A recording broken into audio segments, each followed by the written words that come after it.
welcome to the Friday Fraudster podcast. Join them as they discuss sad, funny, and sometimes disturbing fraud stories.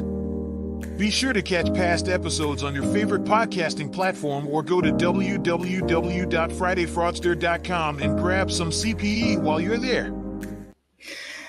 Hey! Hello. Everybody is here. Wait a minute. So look, you guys. So Stephanie said, is my computer being funky or have we not started? We started 2 minutes late, Stephanie, but here's the fun part. You all have no idea of the shenanigans that go on before we start. There's always something. So poor Christine, I could see her virtual background and I could hear her, but I couldn't see her at all. I thought someone had stolen Christine. I'm guessing it's either that or school starts on Tuesday, so I don't know if like the kids are using up the last bit of Wi-Fi we have in the house before school starts. I don't know. Well, and then poor Elizabeth, she sends me an email and she's like, hey, I clicked the link, but nobody's there. And I'm like, wait a minute, we're here. So there are a lot of shenanigans that happen before we get here just to get us to this point. Hello. And now I can't do a blurry background, so you guys get to see my basement office. So Hey, you know what? You have an office, even though it's in the basement. As long as you're not like Dexter and you got somebody tied up in your basement, I think we're okay. No, but I feel bad because it's like our spare bedroom too, and I'm like, I don't make the bed because my dog sleeps on it while I'm working during the day. And I was like, I'm not going to be making the bed because my mother-in-law is coming in town on Monday, so I'm gonna have to strip it and wash it anyways. And wasn't anticipating this fiasco, so I'm sure That's you all guys right. can live with it, right? We only see like this much of the bed, just a little sliver of it. But Okay. welcome to episode number 113 of the Friday Fraudster. All frauds lead to Florida. You'll figure out what we mean by that in just a few moments. Now, all right. So look, let me ask you guys a question. Any of you guys have elderly relatives that may need some sort of public assistance service to get around in the town that you live in? Anybody ever, experience that? Elderly, Our public transportation here is very minimal. We've got one bus route that runs between the Fox Valley areas and Appleton. So not much. Ooh. What about you, Elizabeth? So my mom doesn't drive anymore, which is probably best for everyone on the road, but I don't think she takes public transit. I actually used to take it a lot more than she did or does. Yeah, so I think in a lot of cities, a lot of people, especially the elderly, depend on public assistance. And you can call up a little van and it'll come pick you up and take you to all of your appointments and things like that, as long as you schedule it far enough in advance. And I think that's a good thing to have. The only problem is when people decide, I'm just diving right in this week, right? Sometimes I let it hang out, but we're just diving right in. The only problem is when you have people who abuse and steal from that fund. That could be bad, right? Well, yeah, because you also have a lot of those people tend to have a limited income. So the cost that it takes to take each bus ride, I mean, it's not a whole lot. I mean, last time I took the community bus, I was like 15 and we went to the mall and it was probably $1 there and $1 back. Yeah. The last time I took public transportation, I think I was in elementary school and it cost 25 cents. So 25 cents. So look, so today we're talking about, wait a minute, today's your birthday? Oh, my birthday was yesterday. How did I miss that? Well, maybe I didn't. I did not realize that LinkedIn. I mean, does it say how old I am? It says that you're 23 and a half. No, I'm just kidding. It does not say your age. I did not know. Happy Thank you, birthday. Bob. Thank you. You know what? Here's what we're going to do. We're not going to sing to you. Thank you. Because we're not going to hurt everybody's ears. And hello to you, April. Good to see you here. And my man, Clarence, is here. And April says, happy belated birthday. Yep, she did message me yesterday on LinkedIn. I had a few people, and that's when I was like, oh, I didn't realize that LinkedIn told everybody I was having a birthday. Look, I'm taking my birthday off. You know what? So now, speaking of birthdays and speaking of the elderly and getting shoveled around from point A to point B, this year is the big birthday for me. The one where it's all over and life just goes downhill afterwards. So you're not that much older than I am. I celebrated a big birthday too. 21? No. I wish. You got to keep in mind, my husband and I's oldest is a senior in high school. I turned 40. Oh, well, no. For me this year, I celebrate the big 5-0. Oh, okay. Yeah. See, I didn't think you were that much older than I was. So, I guess auditing doesn't age us. Is that what we can assume? That's what it is. So, I might actually need one of those buses to come pick me up and take me to one of my geriatric appointments, right? When was your birthday, Christine? Yesterday. Oh, mine is tomorrow. Happy birthday. Look at that. You don't need to talk about what number it is, so we're just going to put a mystery. All right. So listen, so today we are talking about a transportation service in Nebraska. Now, this transportation service served a very small community, Norfolk, Nebraska. Norfolk, Nebraska had a population or has a population of approximately 24,000 people. So now, with a population that small, I figure this bus is probably needed because it probably doesn't have public transportation. Here's the deal with this outfit now. It was a nonprofit and it received a lot of its money, a lion's share of its money from the state via grants. So they didn't have to pay them back.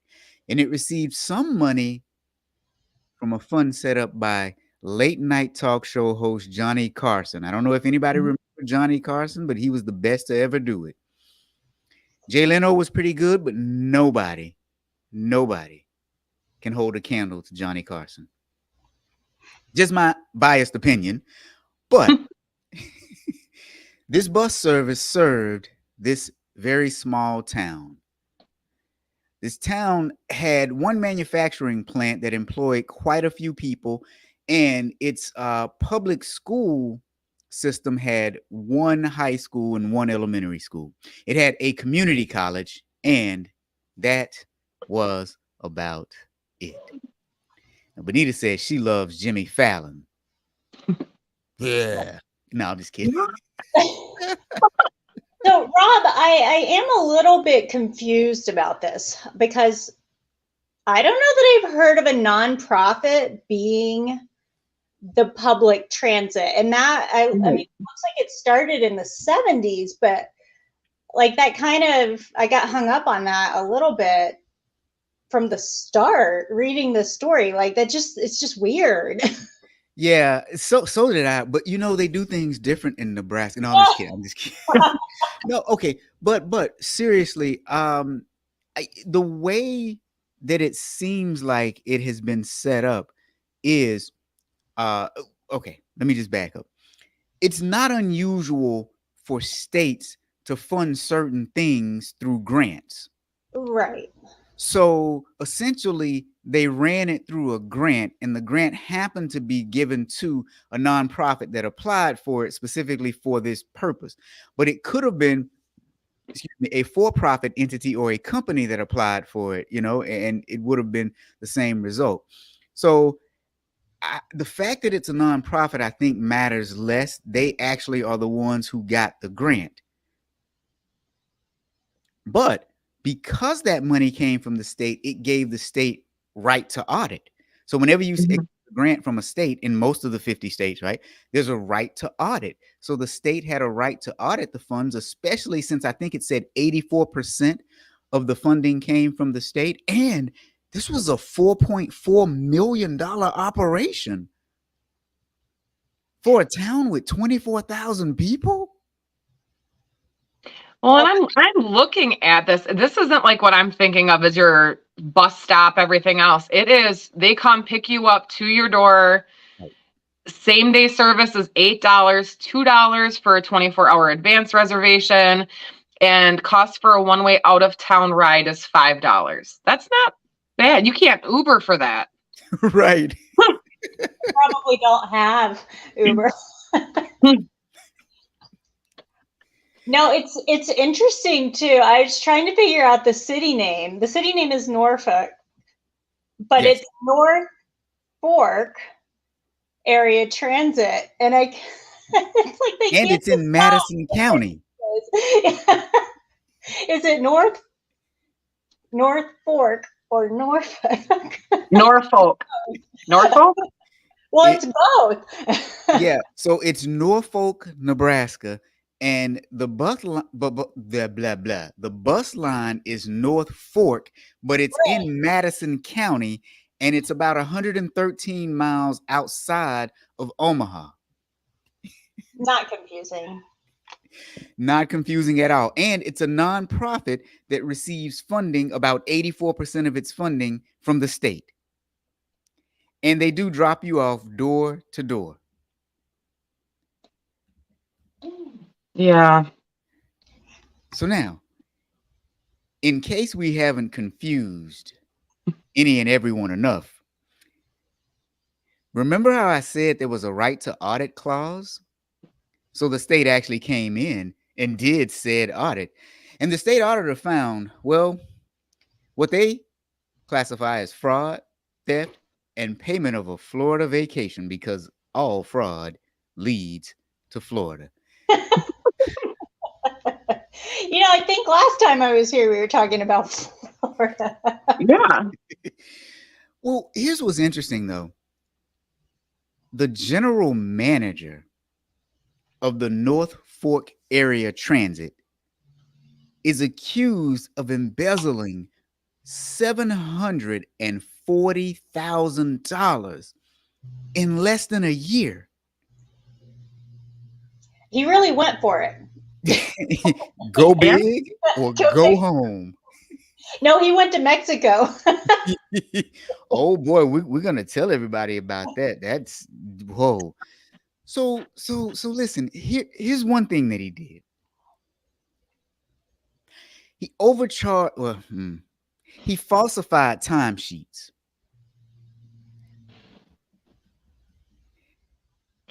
He did a lot. That's why I stopped. I didn't know where to start. He wasn't hiding anything. But it also was absolutely not limited to him. No. I mean, the entire organization was corrupt, and I mean, not even just with their time, but falsifying, having commercial driver's license and all of that. Like it's. And the one not even having a driver's license because he had 2 OWIs. Yeah. Okay, so let's start with the timesheets. Okay. With the timesheets, they needed to submit timesheets to get reimbursement from the state. So now, they falsified the timesheets, and it's hard to tell who was actually doing it because in some instances, the auditors obtained the original timesheets that the employees had and saw that extra hours were added on to the original timesheets. So it's speculated that maybe this guy somehow wanted to reward his employees, or maybe he overinflated the timesheets and then took the extra money. So there were falsified timesheets. That's the first thing. And let's show you all an example of falsified timesheets and what they actually looked like. Oh, you got examples? And I'm going to put the audit report in the chat too. You guys, anyone on this call needs to read the 36-page audit report because they had some sass in this thing. It is a fun read. So we're clearly fed up. If you check out the top timesheet, this is the original, and it looks like they're filling it out in pencil. That's the other thing that's really weird. But now if you look at the bottom, you can see the signature looks different, but also you can see part of it has been, let's see, right here, this part has been altered. You can see the signature looks like somebody copied and pasted or overlaid, underlaid, or what the heck ever they did here. So this is some weird stuff. Same thing. Like literally every single one of those, it was a copy or basically a photocopy with it. Yeah. All of them look like some sort of copy paste, some kind of something.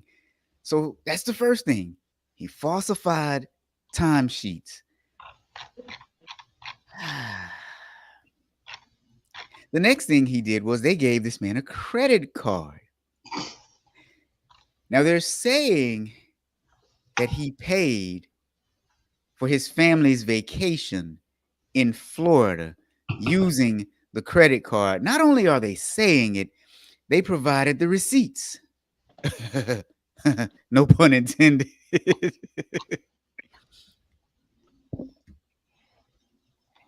Now, as you can see, they went to Walmart in Kissimmee, Florida. Mm-hmm. They went to a Circle K. Look at the Walt Disney Resort. This is actually fairly cheap here. I'm assuming this is food since it was so cheap. But check this one out. The tickets are, and let's see, on the next page, that was another $1,000 for Walt Disney World. Oh yeah. So check this out though. Here's the Seminole Hard Rock Hotel and Casino. That's $15,000 right there, and I'm pretty sure. Oh my gosh. Yeah, the hotels are expensive, but I'm pretty sure they aren't that expensive. So let's go down to what Elizabeth was talking about. So if you look, SeaWorld and Busch Gardens, those were probably the tickets at about $1,600 to Busch Gardens. And then Walt Disney World, those were probably tickets for that $1,000. Now, this $7,000, I've been to SeaWorld and Busch Gardens. Used to go there a lot when I lived in Florida. That's a lot. I don't know what he bought. That's what I'm struggling to even figure out. What was the hotel? I mean, this is an insane amount of money for a vacation. Like, I don't think I could spend that much if I try. I have to try really, really hard. Well, you have to remember, it's Disney. So Disney cost an arm and a leg and your firstborn. So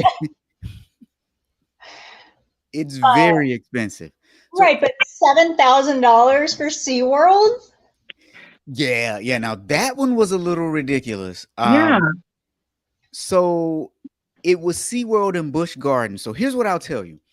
I'll tell you that a ticket for one day into SeaWorld is probably about $130 per person. I think there were about 6 of them or so. Now, if they stayed on SeaWorld properties at the really, really nice hotels there, mm-hmm. You're looking at, several hundred, even maybe $1,000 a day.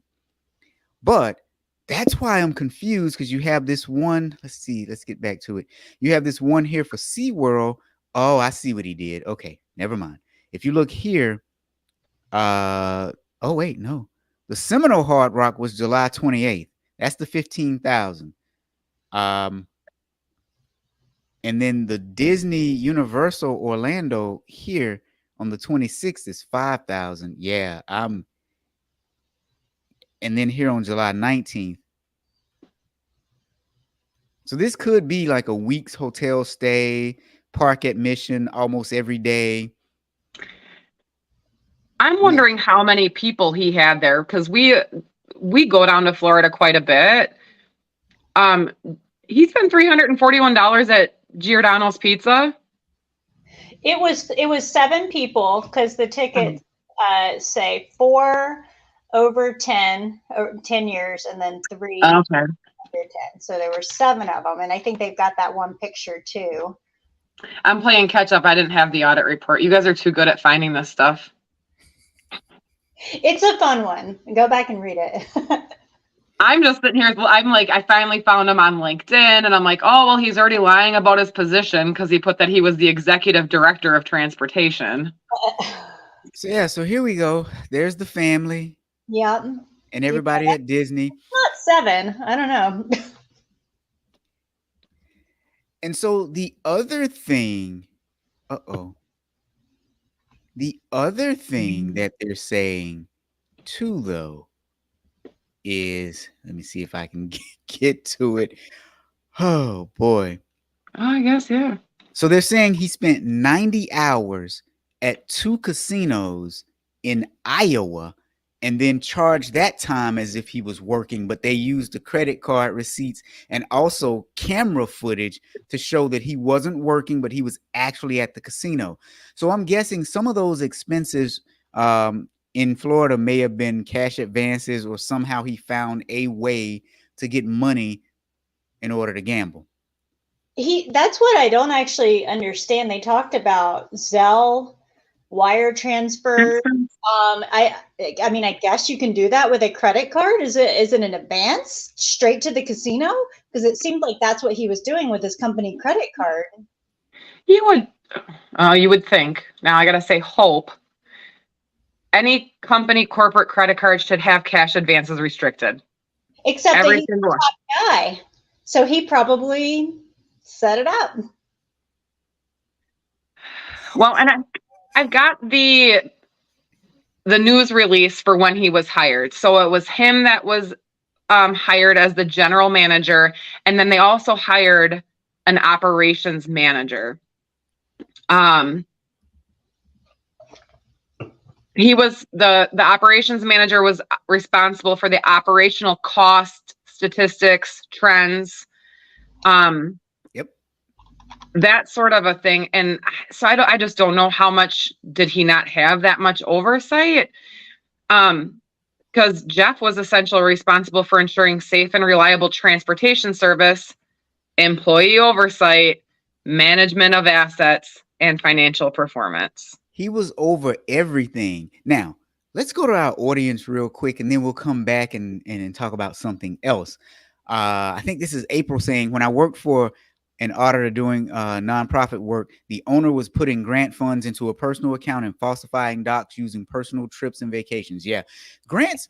A lot of people take advantage of grants because the oversight is not as good as it probably should be. Now, Yvonne says, what are you talking about? Disney tickets can be costly. Yes.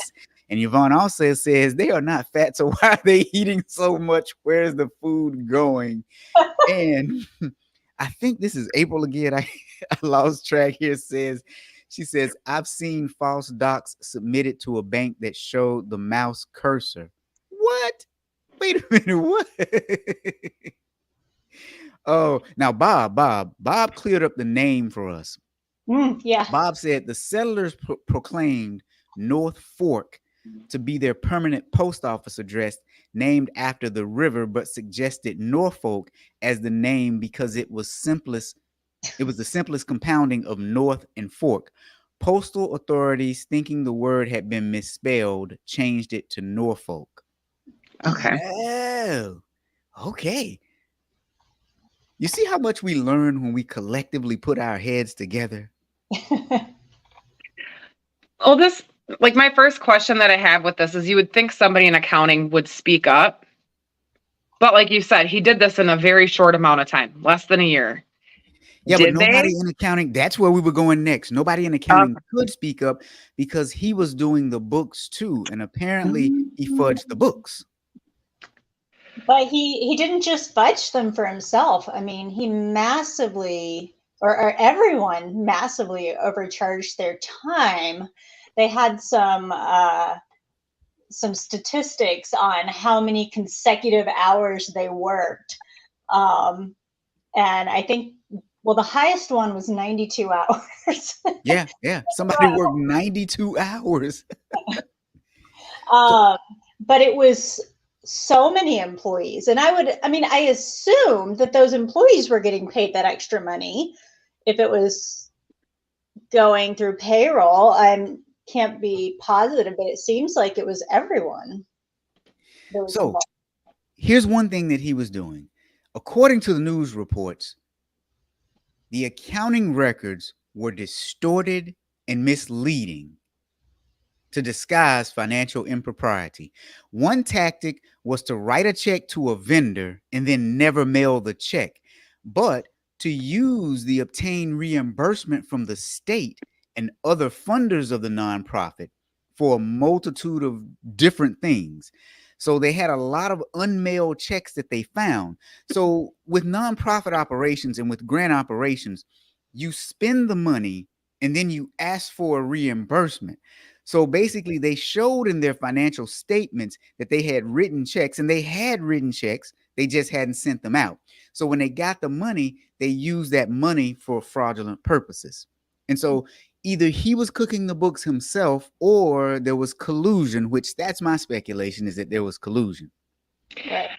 I was just going to bring that up. So on that table that you had showed, Elizabeth, on page 3, I just want to make sure I'm not reading it wrong. Those are the additional employees that they're saying falsified timesheets, correct?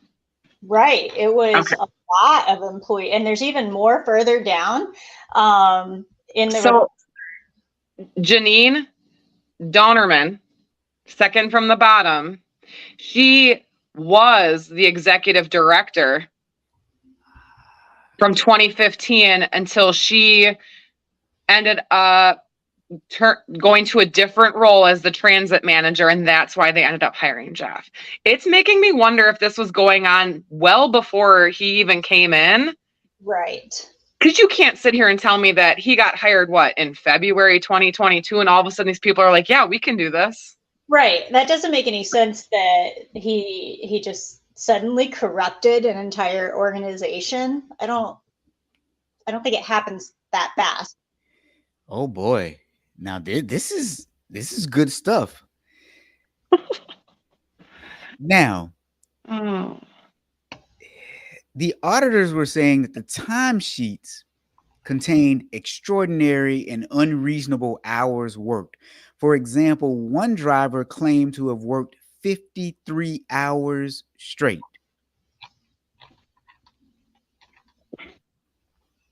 And I wonder if he was one of the ones that actually had his CDL or not. No, he doesn't. Ooh. All right, so let's get there then. Let's get there. They had 90 people identified as drivers, 90.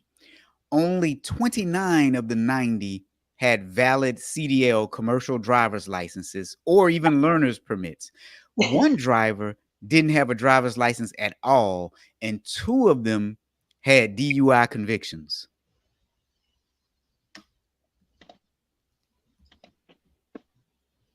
Yeah, this has been going on for a while.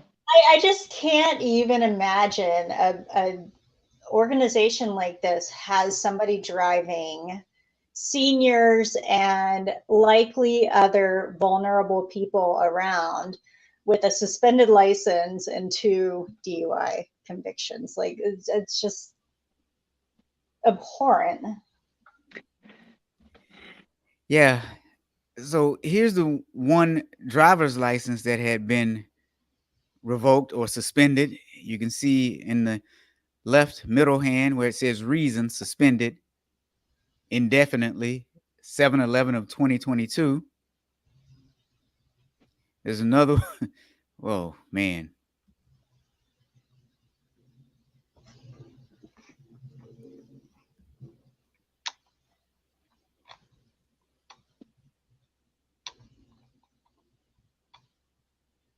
Yeah, now Yvonne says centralization of fraudulent activities. The boss, the staff, yep, everybody's thieving. And I think this is April again. Grantors usually make you detail out how you're going to spend the money before they give you the funds. Yeah. And you know what, April? They did a good job of detailing out how they were going to spend it. They just didn't spend it that way. I'm still amazed. Okay. So I'm going to draw a parallel between this one and another one. Just bear with me for one moment. What I'm amazed at is the town had 24,000 people. Not all of them were elderly, right? So they were 24,000 people. Mm-hmm. Many of them worked in the factory. A lot of them apparently worked in this operation. 90 of them to drive around 24,000 people. The budget for this operation was $4.4 million. To me, that should just ring the alarm with somebody from the start. Why is there this much money in an operation in a town this small? Now, it reminds me of the Rita Crunwell situation. You guys remember Rita Crunwell, right? In the small town of, oh, I forgot the town's name, but their budget was so large and she was stealing so much money from them for so many years. The budget itself should have made someone question, why in the world does a town this small? As a matter of fact, they did. Some of the neighboring towns actually questioned it, but they never followed up even further. So I just want to throw that one out there. Just the sheer amount of the budget alone. Thomas says 53 hours straight just sounds like a dedicated employee. So it makes me sit here and think, okay, so they might have had budgetary numbers, whatever, for the past, let's just say 10 years, when time card theft, all these other employees were doing things.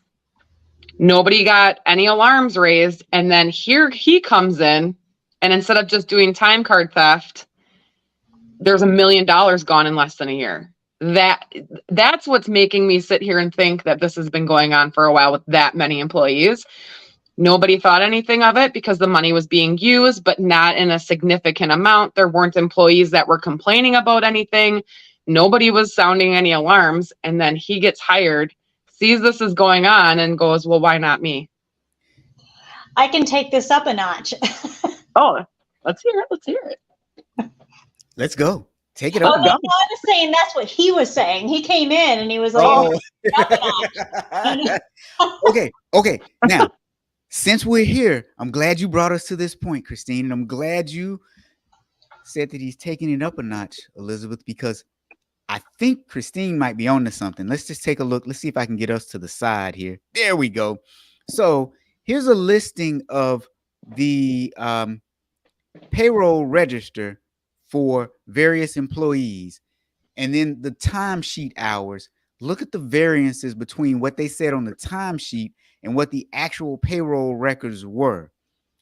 76-hour difference. Look at that one. And that's kind of what I was getting at when I said I would assume the payroll is going to these employees and not to him. So everyone is in this. Everyone's getting, I mean, the overtime especially. But I'd be mad if I was this person right here. I know there were a few negatives. Or even this person. Yeah. My time was less than what I submitted. Like, what happened? This was the person who threatened to snitch on everybody, and so they docked their pay. It was like retaliation. But yeah, that goes all the way down, I think, to 90 employees. Yeah. Now, this one was really interesting. Look at this person right here. Apparently, they didn't submit a timesheet, but had some payroll hours. But yeah, oh, you're right. This is at least, well, maybe not quite 60 employees because it skips a few numbers, but yeah, around 60 of the 90. Look at that. 387 total variance in hours between what was on their timesheet and what was in the actual payroll record.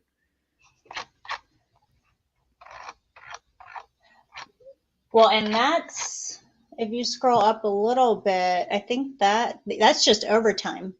So that's overtime variance. Oh yeah, you're right. That is overtime variance. So here's The the regular was 1,900 hours. yeah, see right there. And then the holiday was 312 hours. So yeah, I'm with you, Christine, and you, Elizabeth. I think it may have started before he got there, and then he came in and said, "Hey, hold my beer," because man, he said, "I'm taking my family to Disney." It makes me wonder if they're going to start prosecuting those other employees. Right. Yeah, because something's not smelling right in this water right here. Well, because I know Bob asked if they had insurance. I don't think so. And the reason why I'm thinking that is they had to shut the program down, didn't they? They did. I think it started back up, but they shut it down in February, I think, when all of this kind of came up. Yeah. So they shut it down temporarily, and they started asking the public for money to help fund it because they had a deficit of $590,000. Yeah. I just can't even imagine contributing to that after. Right. At that point, yeah. Found. So he started, Christine, did you say in I think it was probably late January, early February of 2022. They announced it February 9th of 2022. So what's interesting is by early April, he was already, so aside from the Disney trip, by early April, he was already at the Flowers. There was some casino that he was at where the Prairie Flower Casino, starting on April 19th, where they have reports from the casino that he arrived at 1:14, left at 4:10, but he was clocked in for that entire time for his job. But this happened, it started happening so quickly, 2 months after starting. Yeah. Now you're talking about the casino in Iowa where totally different one. Yeah, where he claimed that he was at work, but on surveillance camera, they have him here. And he was also using the company vehicle, and they got the tag number here. Yep. I mean, I'm a little envious of these forensic auditors because this seems like, I mean, so much dirt. Oh, yeah. Such a fun Yeah. time. Take through. Absolutely. Such a fun time here. But yeah, he worked, he charged 88 hours that he was actually at the casino during the same time between April and November. Now, Bob says they're outside of Omaha. I would assume that they weren't just driving people from town, but the aging rural population in the surrounding Nebraska and Iowa communities. Yeah, that's what I was hoping and maybe thinking, because they had 90 drivers. 90. That's quite a bit. But I'm guessing that there's also a similar type program in Omaha, you know? So that's what really confused me, is why no one said this is a lot of money, $4.4 million going to this operation. And then I think this is April again saying, I'm wondering if they spent the funds and then created false docs to submit a request to the grant. So yeah, that's what I'm thinking they did. But they also did the opposite too. They created false transactions and then submitted reimbursement for false transactions. And I think that they were probably doing it the opposite way first. They were spending down the money and then saying, let's reimburse it. And then when he came in, hold my beer, is when they did it the opposite way, because they're saying that they found a lot of unsent checks and they attribute those to him. So I think Christine hit it. A lot of this was probably going on before he got there, probably the timesheet payroll fraud. He kicked it up a notch, and that's probably how he got caught. Now, here's the other thing, though. So remember, guys, he was at a casino in Iowa. He took his family to Florida, to Disney and to SeaWorld. And Orlando. Universal. Yeah, oh yeah, and Universal. Yeah. So after going through all of that with his family and having family fun, he needed a vacation himself. And I can understand that. So he took a vacation in Mexico. Elizabeth got it now. She was Well, actually, I was wondering, did they ever catch him? Because all I saw was that he ran to Mexico, but I didn't actually see. Did he get apprehended and brought back?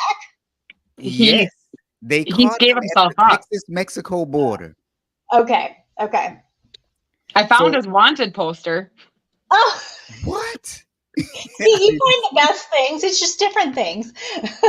Yeah, he had a full-on wanted poster for from the Madison County Sheriff's Department. They had, I don't think it was the FBI, they had the U.S. Marshals trying to help out, trying to get him back.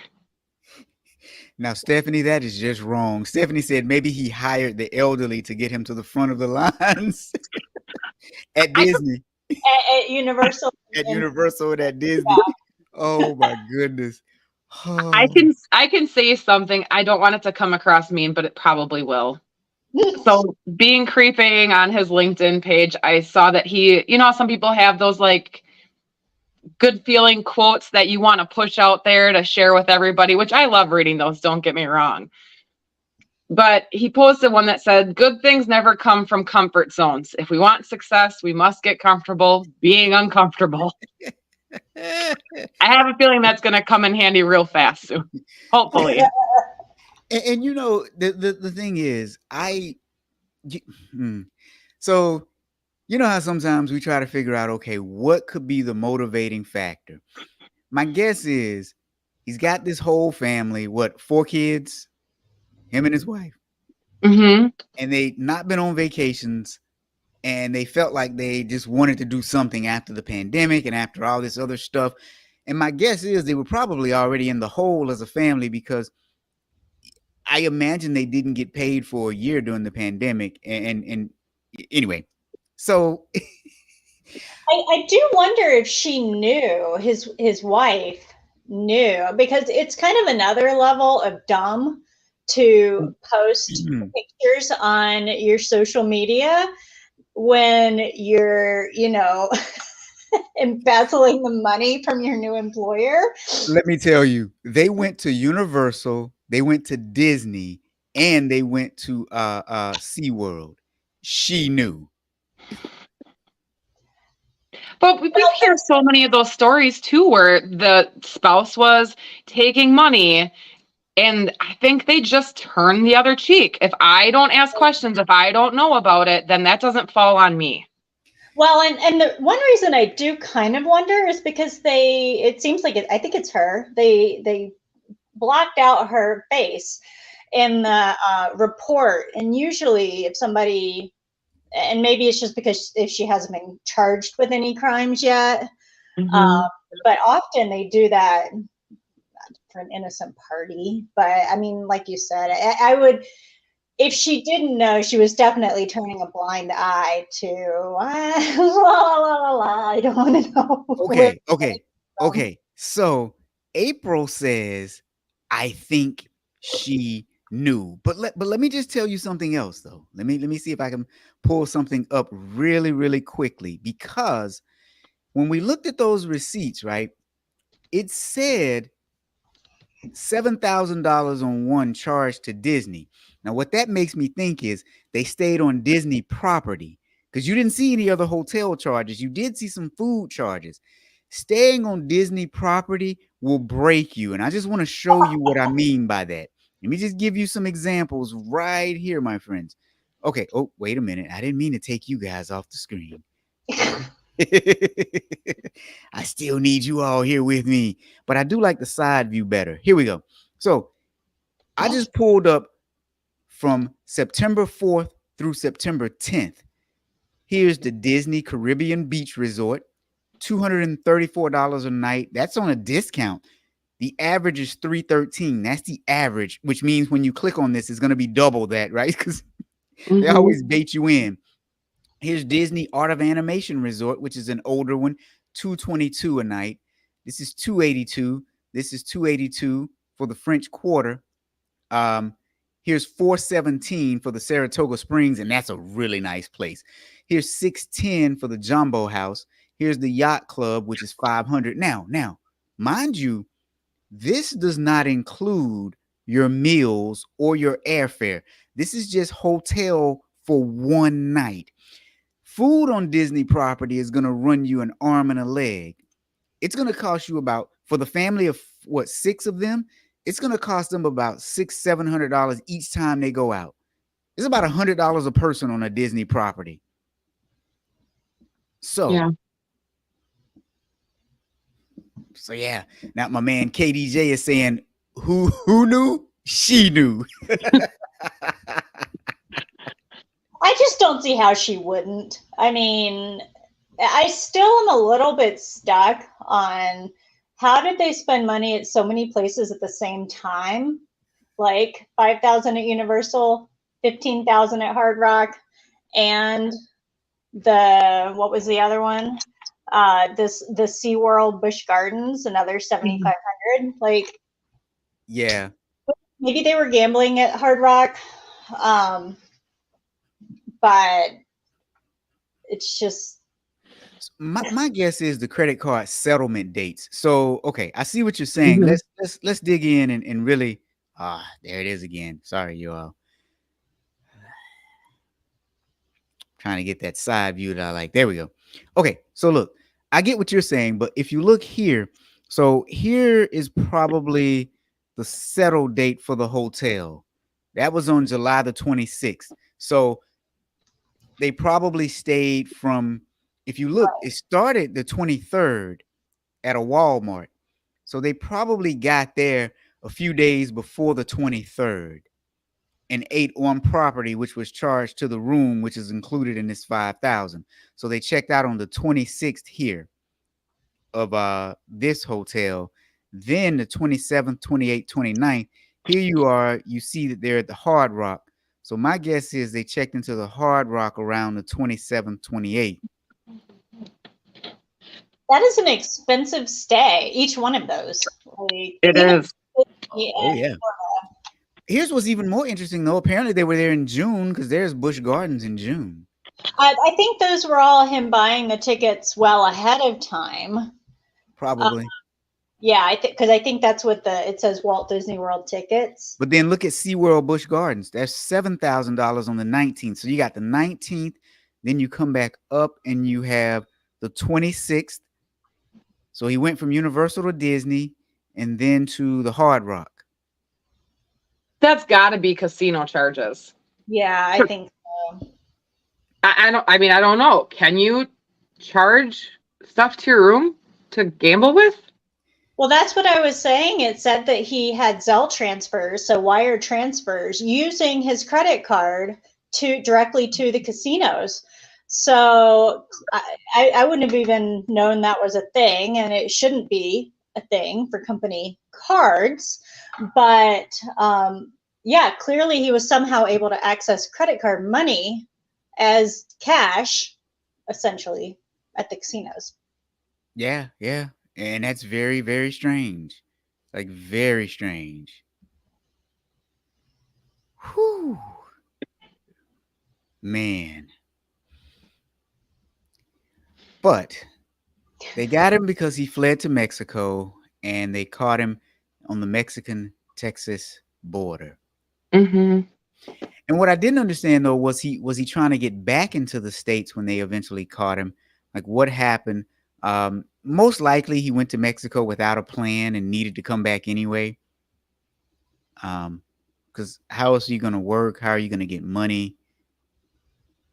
He was just going to say bye to his 4 kids or however many kids he had.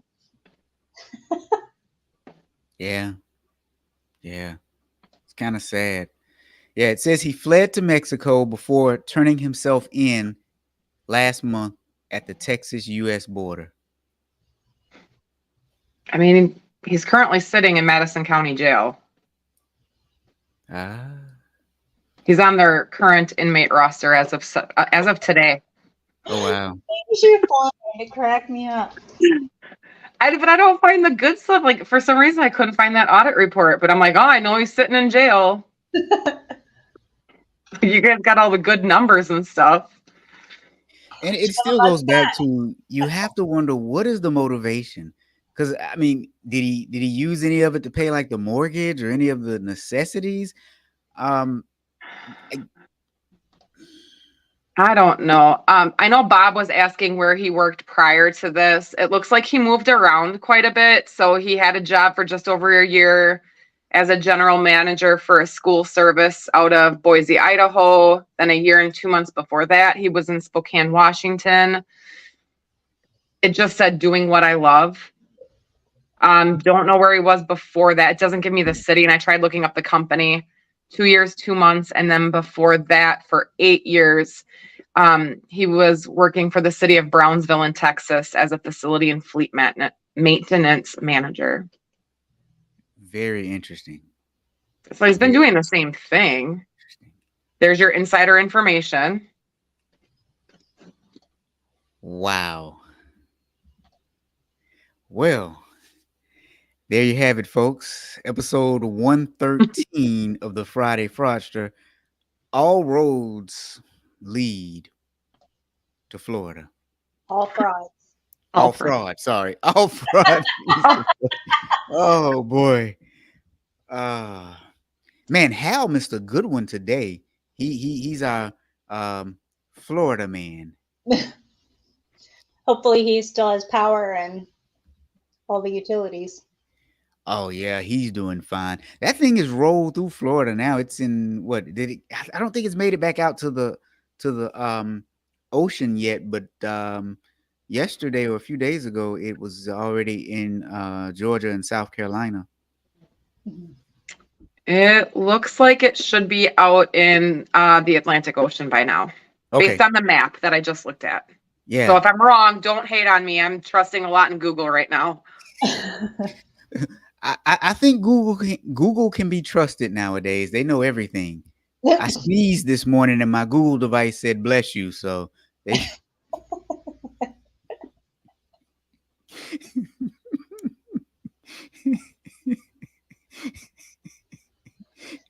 And my man Kenneth Dunner Jr. God, it's the end of the show. I'm getting tongue-tied right now. You know, here's the thing, though. At least the kids got a vacation to remember. No, I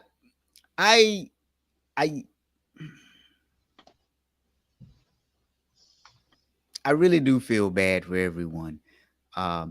Because I think, Christine, I think you hit it. I think this was going on before he got there. I don't think this is the last time we hear about that organization at all. Yeah. If their board was smart, they'd be hiring forensic auditors right now to start going through that stuff. Yeah. Yeah. And I think the people in the town just found a way to kind of fleece the grant program and get more money out of the state. And, you know. It just, I'm imagining because of the fundraising, like I'm sitting here going, did they hold a bake sale? Were they selling lemonade? Like what were they doing where people were, I mean, I think from a community standpoint, if that would happen here, I think if something like that happened here, right, Rob? I would be upset. Yeah. So I'd be worried though, especially for a town of 24,000. Surely they didn't have a ton of money. And so to overcome a $540,000 deficit, good grief, you know? Mm-hmm. Yeah. Auditors in the nonprofit industry. Yeah. Like I said, red flags waving everywhere for me on that one. Like, wait a minute. $4 million? Yep. Nonprofit? In a tiny town. Yeah. Right. Well, all right, guys. Anything else you want to add to the story? I'm good. Ooh, Sorry you know my what? camera didn't work, and I'm sorry if I got people nauseated from bouncing around. No, you're This is a last fine. minute thing. You know what though? I'm gonna give you all a sneak peek of the next few weeks. So next week, we'll figure out who the guests are gonna be. The guest host, Elizabeth, Christine, you're more than welcome back. Next week, though, we're going to talk about, and I'm just gonna give you all the title for it. Uber cheats, not Uber Eats. Uber cheats. Aha. So be on the lookout for that post on LinkedIn, and then go ahead and register for it so that, I kind of know how many people are coming and, all that other good stuff. Now, who is this saying thanks for the laughs? This is a very serious subject. Oh, that's April. This is a very serious subject, April. But no, so next week we're going to talk about Uber cheats. All right. Sounds good. And then the week after that, ooh, we're going to talk about the buried benefits. The buried benefits. Like BURIED or BERRIED? BURIED. Okay. Now I probably didn't spell buried. Like I was thinking of like a berry. On me. Like a play on words. You're doing something with berries, but it's BUR. Okay. Yeah. It's Friday. Yeah. All right. So thank you for joining us. We'll see you all next week.